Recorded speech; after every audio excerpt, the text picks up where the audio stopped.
Hi everyone, it's Ksenia, welcome back.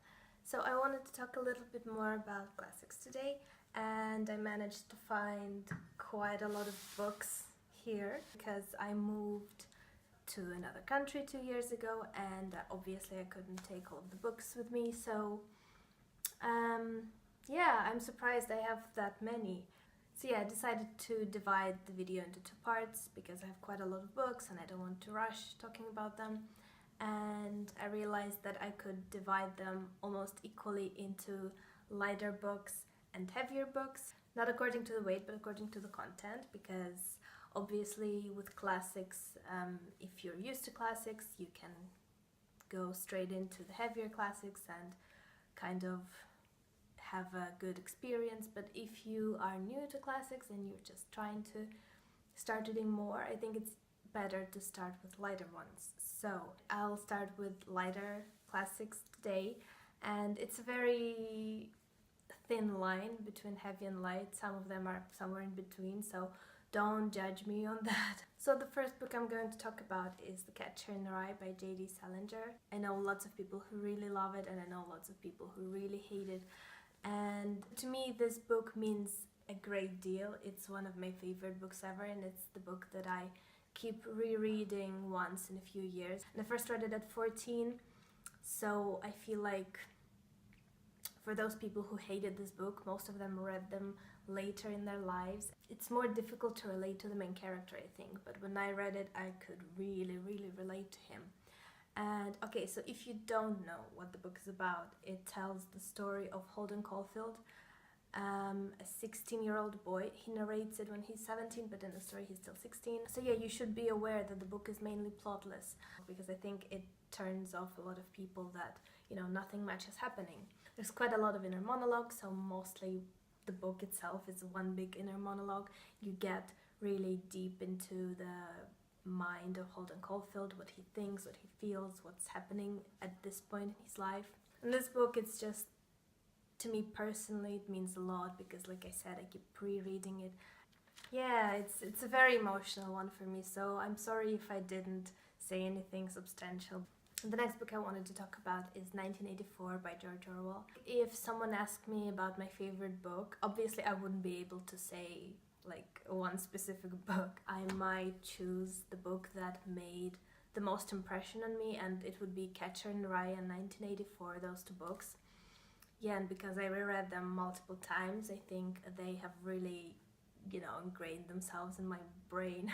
So yeah, 1984 is a dystopian book. It's set in the near future, which is 1984 for the author that wrote it in 1948. So yeah, near future, and the whole society has undergone lots of changes. There are lots of dystopian elements. I just love dystopian classics in general, and this one is, to me, I think it's the best, even though it's not the first. Still, I think it's one of the best. It has a very compelling plot. It follows one character, how he navigates the world where the big brother watches you all the time. Everybody has to act the same, and there's lots of propaganda about other countries. I feel like it's even more topical now than it was in the 50s, so it's just an incredible book. And I put it into, lighter classics video because it has a really compelling plot. It keeps moving you forward. I never really liked the phrase, books that everybody should read, because it's a weird statement. I don't feel like there are books that everybody should read because everybody has different tastes. But 1984 would be a little bit of an exception in my mind. I feel like this is the book that everybody should read. If you haven't read it, definitely recommend. So the next book I'm going to talk about is The Collector by John Fowles. And this is yet another book that I've read multiple times. I mean, you can see the pattern. I'm talking about my favorite books, so obviously I've read them multiple times. And this one, I think I've only read it twice, so it's okay. It's not that many times. And the first time I read it in one day. It was summer vacation, and I got up in the morning. No, I didn't get up from the bed. I just woke up. I was still in bed. I opened the book, and that was my day. This book also has a very compelling plot, so I'm putting it into light classics because it's just quite easy to follow and there isn't that much. I don't want to say there isn't much subtext, because of course there is subtext, but it's kind of easier to grasp, you know? It's easier to read and to see what's happening. So yeah, the book follows two characters, Frederick and Miranda, and it basically starts with Frederick obsessing over Miranda and stalking her, and he eventually, right in the beginning of the book, he kidnaps her, and yeah, it's a pretty dark book. And I really like how the book switches alternatives. So the first third of the book is told by Frederick, then the very beginning and the meteor part is told by Miranda, and then the very end is told from Frederick's perspective again.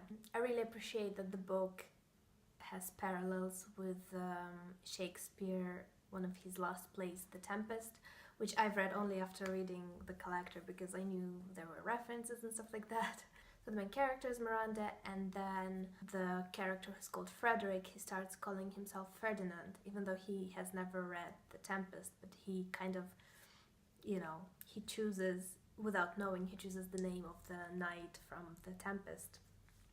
But Miranda calls him Caliban instead, which is the name of the monster from The Tempest. So it's really cool parallels, and there are more in the book, of course. I personally don't like to read thrillers and stuff like that, so I think if there was a modern book with a similar plot, I definitely wouldn't have picked it up. And what I like in this book is that it tells the story of a kidnapper, how he treats the woman in the basement and stuff like that. So it's supposed to be gruesome, but from his perspective, he does it so calmly. He never really hurts her, apart from an obvious way he hurts her is that he deprives her of her freedom. But apart from that, he doesn't hit her, he doesn't assault her, he doesn't do anything of that kind. He only talks to her. So yeah, it's a dark book, but it doesn't glorify violence against women. The last book I wanted to talk about is The Thorn Birds by Colin McCullough. I hope that's correct. And this is a book by an Australian author. It's set in Australia. So yeah, this book begins in the beginning of the 20th century. Yeah, 1915, and then it ends in 1969, so it goes through a big portion of the century, and it mostly follows one girl. We see her in the very beginning when she's 5 or 6, and then we see her life, her growing up, growing older, and we see all her life. But it doesn't focus on her alone, it also focuses a lot on other characters. Like there's, if you can see, parts divided to each character. Like the characters are her brother, her mother, her father, her husband, her children. I think that's it. And of course the love of her life. It's the love story between Maggie and Ralph is a priest, I think. He's devoted to God and he can't marry, and obviously that's an obstacle for their relationships, but we see all of that develop. It's quite easy to read because how the plot always keeps moving forward, and I just really love the characters. I still remember them. Actually, I just remembered that I read it twice. I think I started rereading it after I finished it. I can't be sure, but I think that's what happened. Wow. And also I read it in Russian, so I have this copy from like a used store, so it's really old, and I really want to reread it. And yeah, I think that's all I have to say for the book. The next book I wanted to talk about is SlaughterhouseFive by Kurt Vonnegut. That's the book that I haven't reread, by the way, one of the first out of those that I mentioned. It has a very interesting plot, but also it's so mixed up, you know, timey-wimey stuff, that it can get a little bit difficult to read sometimes. The book follows, what's his name?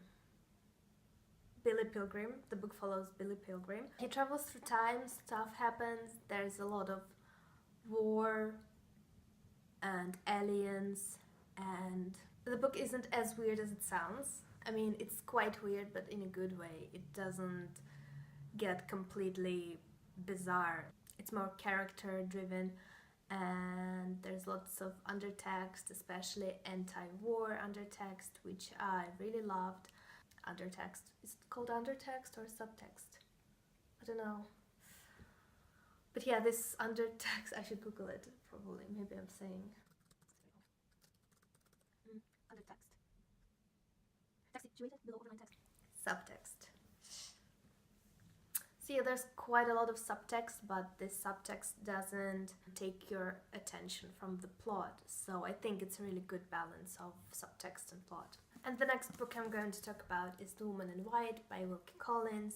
This is the one that I've read quite recently, so it's still fresh in my mind. It's a really great book, and you can see that it's quite thick, but the story moves along with such an amazing and such fast pace that I kind of forgot that I was reading 19th century classic, because it doesn't feel like one.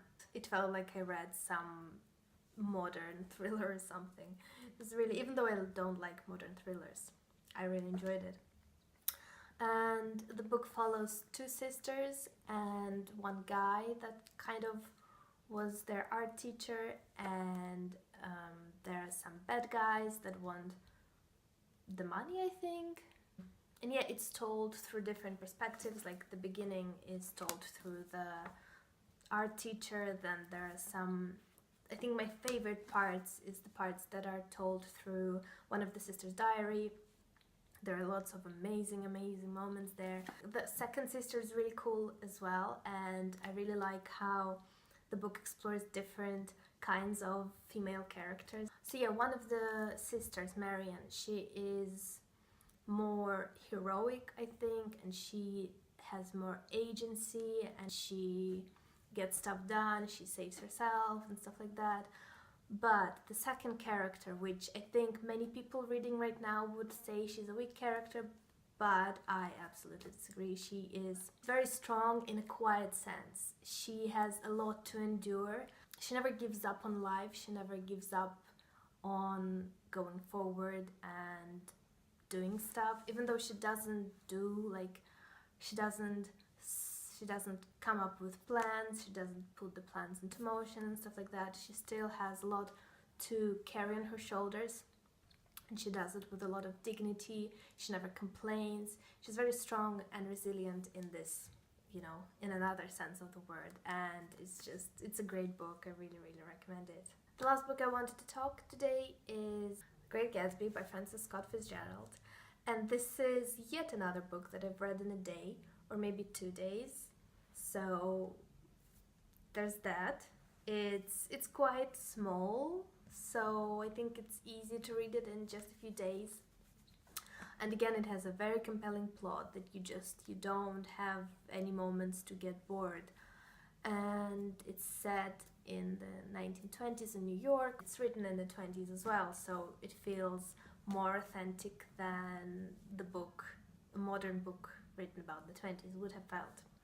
Yeah, and I feel like it's a great book to start if you have never read classics and you want to start. It's super short, it has a very interesting plot, and it has quite a lot of metaphors and subtext and all of that cool stuff.